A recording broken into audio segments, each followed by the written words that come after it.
زه خو به دغه ووایم چې د مهنګایۍ په مطابق باندې چې مهنګایي ډېره زیاته ده او عمران خان چې څومره وعدې لوظونه او اعلانونه کړي د هغې په نسبت سره دا په زیرو کې دی د سره او د دا ویلي چې کوم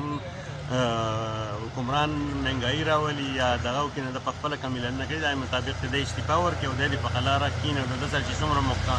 دغه دي د مشران دي وزیران دي دا ټول ایک نمبر غله دي ولې چې یو سهار پریس کانفرنس کوي بل غرمه او بل ماسپښین او بل ماښام او د دې هېڅ فایده نشته پرېس کانفرنس او کومې خبرې چې کوي دا کومې چې کړې وي د هغې مطابق چې کومې کوي نو دا دوی له شرم خبره چې دوی تش دا 3 کاله صرف په مریم نواز او په نواز شریف باندې تېر او عوامو ته نور څه داسې خاص خبر ورنه کړو خو صرف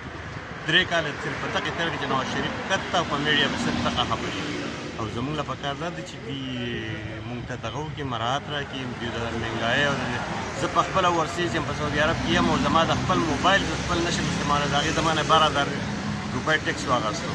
نو کم از کم مونږ ته دوی وایي چې یاره ورسیز زما دغه دي زما اساسه ده نو اساسه داسې چې مونږ د خپل ذاتي موبایل هم نشو استعمالولی د هغې هم 12,000 د ما نه ټکس واخیستو جمع کړو نو مونږ خو د دې دپاره نه د ده به زه ستا اساسه یم بیا ما ته داسې ضرورت دی زه دله اساسې کوم او دغه کوم د خپل ملک دا کوم د عمران خان نه چې دا کوم مهنګایي په ملک کې حالات شروع دي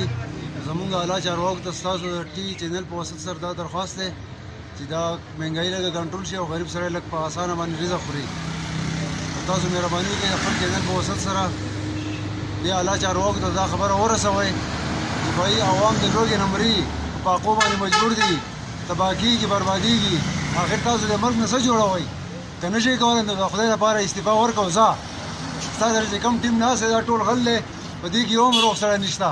مهرباني وکړه د دې عوامو خیال وساته که نه شي ساتلی نو استعفا ورکړو ځه